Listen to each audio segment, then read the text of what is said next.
सहकारीको बाटो नहिँडेको मान्छेलाई प्रमाण छ भनेर जबरजस्ती मुद्दामाथि मुद्दा कोचेर जबरजस्ती संसदबाट बाहिर निकाल्ने संसद फेरि स्थापना गर्न खोज्नु भएको।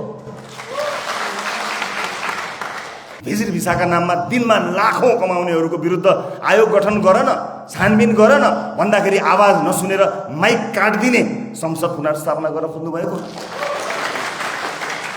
संसद त आउँछ तर फ्रेस म्यान्डेट लिएर आउँछ, फ्रेस म्यान्डेट लिएर आउँछ। भ्रष्टाचारको विरुद्ध उठाएको आवाजमा माइक काट्ने काम भयो, आवाज नसुन्ने काम भयो, हाम्रो माग पूरा नहुने काम भयो, पेल्ने, हेप्ने, अपमानित गर्ने, अपहेलित गर्ने, विभिन्न नाम दिने कामहरू भयो। परिणाम के भयो? म सुनिरहेको छु ठुला राजनीतिक दलहरू फेरि मिल्दैछन् रे। मिलेर ठुला राजनीतिक दलहरू नमिलेको हो त।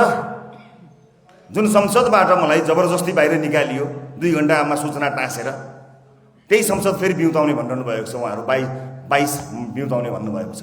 के का लागि बिउताउन खोज्नु भएको?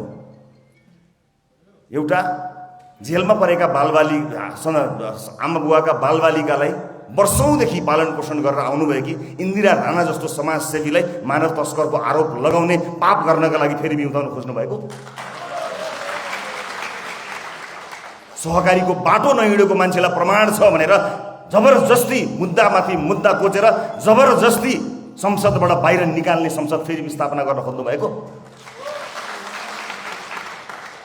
विभिन्न देशमा जाने नेपालीहरूबाट असुल उपर गरेर भिजिट भिसाका नाममा दिनमा लाखौं कमाउनेहरूको विरुद्ध आयोग गठन गर न, छानबिन गर न भन्दाखेरि आवाज नसुनेर माइक काटिदिने संसद पुनर्स्थापना गर्न खोज्नु भएको। संसद त आउँछ तर फ्रेस म्यान्डेट लिएर आउँछ, फ्रेस म्यान्डेट लिएर आउँछ। नयाँ साथीहरू सहित आउँछ, मुलुकले काँचुली फेर्छ। उपस्थित साथीहरू, मैले राष्ट्रिय राजनीतिका विषयमा यति कुरा भन्नु नै पर्ने थियो।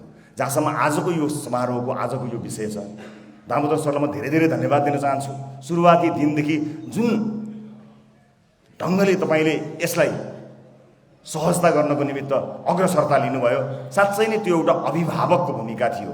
तपाईँ आफै थारू होइन, तर थारूको अधिकारका लागि तपाईँले जसरी प्रस्ताव राख्नुभयो र यसलाई त्यो घटना होइन, त्यो एउटा विध्वंस हो, त्यहाँ चाहिँ बर्बर यातना दिइएको छ भन्ने कुरा जसरी तपाईँले भन्नुभयो, त्यसलाई आज हामीले लिखित रूपमा प्रतिबद्धताका साथ प्रस्तुत गऱ्यौँ। तपाईँ जस्ता साथीहरू हुने भयो भने यो मुद्दा स्थापित हुनेछ। थारूको हक अधिकारमा तपाईँ जस्ता साथीहरू जोडिँदा अझ बढी स्थापित हुनेछ। लक्ष्मणी लगायतका साथीहरूसँग पनि मेरो निरन्तर भेटघाट भएको छ। रासोपा र हाम्रो बारेमा, पहिचानका बारेमा हामी अनुदार छौँ कि भन्ने कुरा कता कता गरेको पनि सुनिएको छ। हाम्रा दस्तावेजहरू डाक्टर सोनी वाग्लेले अघि भन्नुभएको छ, त्यहाँ स्पष्ट रूपमा हामीले भनेका छौँ।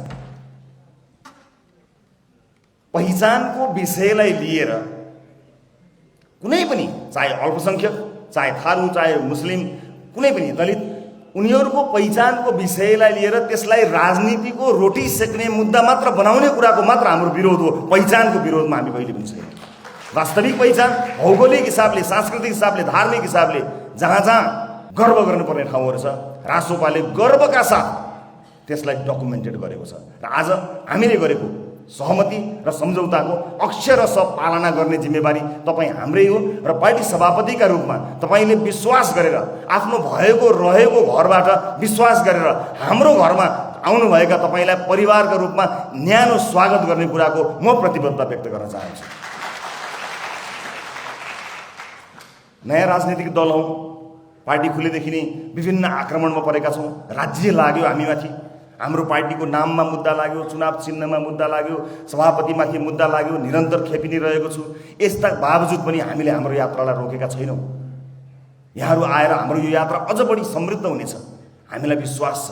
यस बीचमा हामीले कयौँ साथीहरूलाई प्रशिक्षण पनि गर्न पाएका छैनौँ। हाम्रा कयौँ साथीहरू प्रतिबद्ध छन् तर प्रशिक्षित छैनन्। प्रशिक्षण नपाएको सङ्गठनले कहीँ कतै तपाईँहरूको मन दुखाएछ भने मलाई अघि तपाईँले छोरो भन्नुभयो, छोरो सम्झेर क्षमा गरिदिनु होला। तर मेरो कोसिस रहनेछ सभापतिका रूपमा कि आउनुभएका साथीहरूमाथि कसैले अपमान नगरौँ, कसैले अपशब्द प्रयोग नगरौँ, कसैले गाली गलोज नगरौँ। तर प्रशिक्षणको अभावमा सङ्गठनलाई हामीले धेरै समय दिन पाएका छैनौँ। मुद्दा मामिलामा झेलिँदा अनेक किसिमको यो राज्य आतङ्क र अनेक किसिमका आरोप प्रत्यारोपहरूमा झेलिँदा हामीले गर्नुपर्ने कयौँ चिजहरू छुटाएका छौँ, तर हामीले हिँड्न छोडेका छैनौँ। हामी निकै अगाडि बढेका छौँ। त्यसैले त आज सिङ्गो देशको आशा र उत्साहको रूपमा रासोपालाई हेरिएको छ।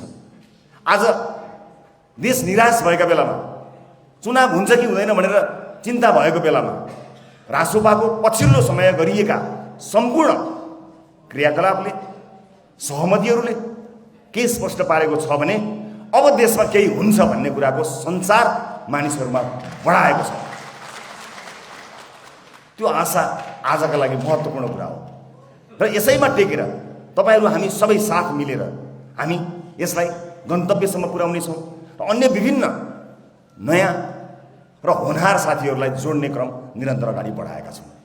सँगै जोडिँदा दुईटा खोला पनि मिसिँदाखेरि दोभानमा अलिकति 1-2 किलोमिटरसम्म त त्यो पानीको दुईटा अलग अलग सङ्लो र धमिलो पानीहरू पनि देखिन्छ। तर अलिकति नहात्तिनु होला, अलिकति धैर्य गर्नु होला, थोरै बग्न दिनुहोस् त। हामी सङ्लो हुन्छौँ, एउटै देखिन्छौँ, सँगै अगाडि बढ्छौँ। र विभिन्न समयमा हामीले आशा गर्दै, विभिन्न ठाउँ हुँदै, विभिन्न पार्टी हुँदै, विभिन्न अभियान हुँदै हामी यहाँसम्म आयौँ। हामी अब यहाँबाट अर्को घर जान चाहँदैनौँ भन्नुभएको तपाईँको यो अभिव्यक्तिलाई रासोपाले गम्भीरतापूर्वक लिएको छ।